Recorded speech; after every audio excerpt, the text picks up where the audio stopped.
मानव उत्सर्जन तंत्र। मानव में नाइट्रोजनी अपशिष्ट पदार्थ यूरिया के निष्पादन तथा परासरण नियमन हेतु उत्सर्जन तंत्र पाया जाता है। मानव में नाइट्रोजनी अपशिष्ट पदार्थ यूरिया के निष्पादन तथा परासरण नियमन हेतु उत्सर्जी तंत्र पाया जाता है। मानव के उत्सर्जन तंत्र के अंतर्गत निम्न प्रमुख अंग आते हैं। पहला, सबसे पहले वृक्क, जिसको बोलते हैं किडनी। वृक्क के बारे में ध्यान रखना है। उदर गुहा में पीठ की ओर अमाशय के नीचे अमाशय के नीचे कशेरुक दंड के दाएं व बाएं भाग में। उदर गुहा में पीठ की ओर अमाशय के नीचे कशेरुक दंड के दाएं व बाएं भाग में स्थित है। उदर गुहा में पीठ की ओर अमाशय के नीचे कशेरुक दंड के दाएं व बाएं भाग में स्थित है। मनुष्य का मुख्य उत्सर्जी अंग वृक्क होता है। मनुष्य का मुख्य उत्सर्जी अंग क्या होता है? वृक्क होता है। तथा मानव में वृक्क की संख्या कितनी होती है? 2 होती है। मनुष्य में मुख्य उत्सर्जी अंग क्या होता है? वृक्क होता है। तथा मानव में वृक्क की संख्या कितनी होती है? 2 होती है। मनुष्य में मुख्य उत्सर्जी अंग वृक्क होता है तथा मानव में वृक्क की संख्या कितनी होती है? 2 होती है। किडनी की उत्पत्ति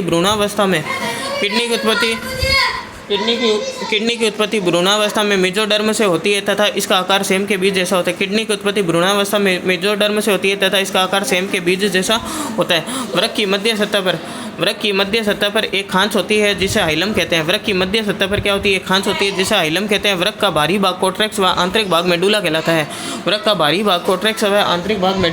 है।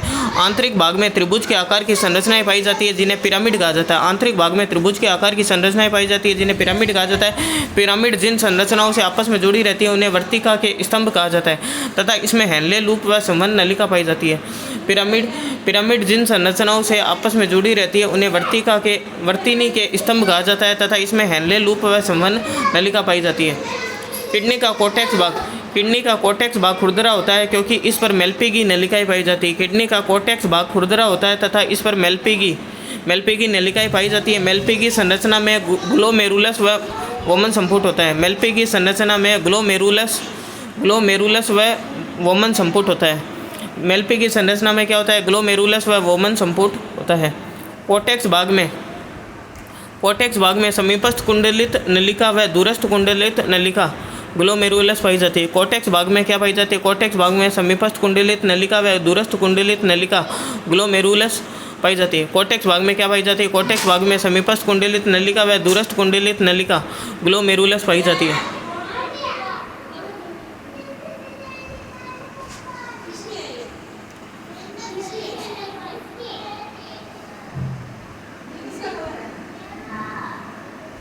मूत्र नलिका तंत्रिकाएं व रक्त वाहिनियाँ हाइलम से होकर वृक्क में प्रवेश करती है। मूत्र नलिका तंत्रिकाएं व रक्त वाहिनियाँ हाइलम से होकर वृक्क में प्रवेश करती है। मनुष्य में एक जोड़ी गहरे लाल भूरे रंग की सेम के बीच के आकार की किडनी पाई जाती है। मनुष्य में एक जोड़ी गहरे लाल रंग की सेम के बीच के आकार की किडनी पाई जाती है। किडनी का भार 140 से 160 ग्राम होता है तथा प्रत्येक किडनी में 10 से 12 लाख नेफ्रॉन या पिरामिड पाए जाते हैं। किडनी का भार कितना होता है?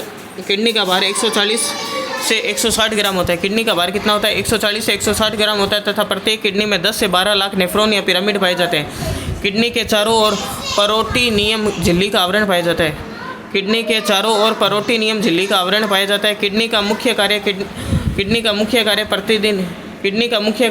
प्रतिदिन 180 लीटर ब्लड को छानती है।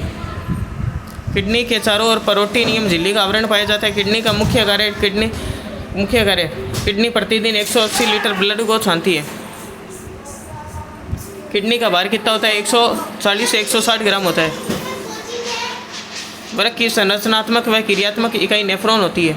वृक्क की क्या संरचनात्मक व क्रियात्मक इकाई क्या होती है? नेफ्रॉन होती है।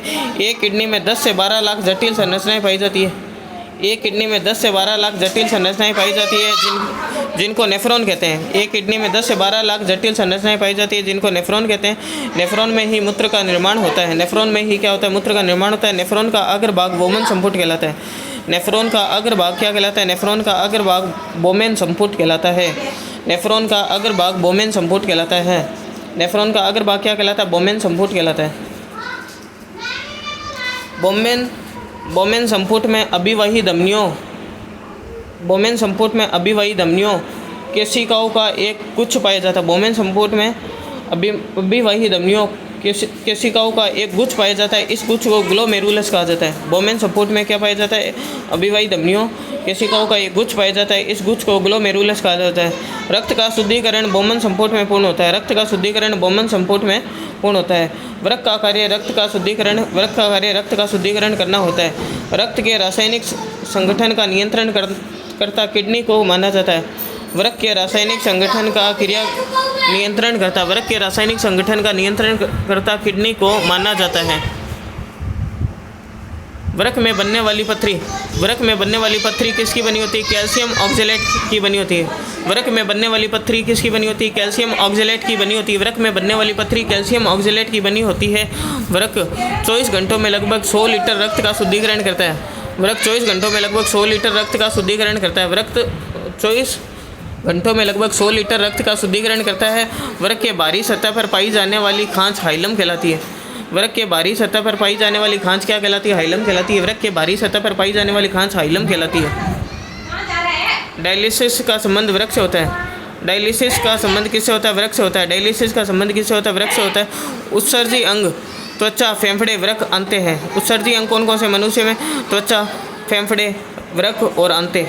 त्वचा, फेफड़े, वृक्क और अंते, ये क्या है? त्वचा, फेफड़े, वृक्क, अंते उत्सर्जी अंग है।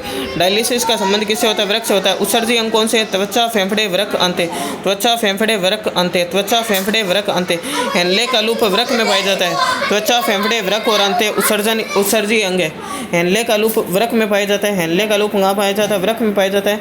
और अपोहन का प्रयोग गुर्दे की प्रक्रिया को पूरा करने के लिए करते हैं। अपोहन का प्रयोग गुर्दे की प्रक्रिया को पूरा करने के लिए करते हैं। मूत्रवाहिनी, यूरेटस, प्रत्येक वृक्क से एक लंबी नलिका निकलती है जिसे मूत्रवाहिनी कहते हैं। यह मोटी पेशीय भित्ति युक्त संरचना होती है। मूत्राशय उदर गुहा में स्थित होती है। मूत्रवाहिनी का प्रारंभिक भाग चौड़ा तथा मूत्रवाहिनी के नीचे की ओर जाकर मूत्राशय में खुलती है।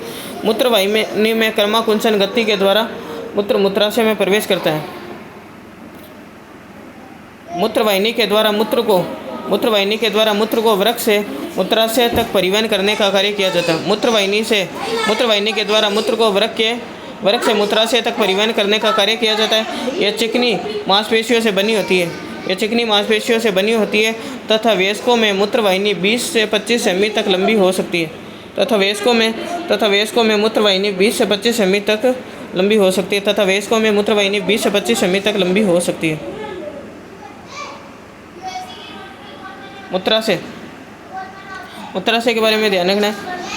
मूत्राशय के बारे में, यह पेशीय थैलेनुमा संरचना है। पेशीय थैलीनुमा संरचना जो वृक्क से आने वाले मूत्र का भंडारण करती है। यह श्रोणी के ठीक ऊपर तथा जघन हड्डी के पश्च भाग में होता है। यह अरेखित पेशियों से निर्मित होता है। मूत्राशय नाशपत्ती के आकार का होता है तथा यहाँ पर मूत्र का संग्रहण होता है। इसमें लगभग 700 से 800 मिलीलीटर मूत्र संचित हो सकता है। इसका अंतिम सिरा नलिका के रूप में बाहर की तरफ खुलता है, जहाँ से मूत्र को बाहर त्याग दिया जाता है।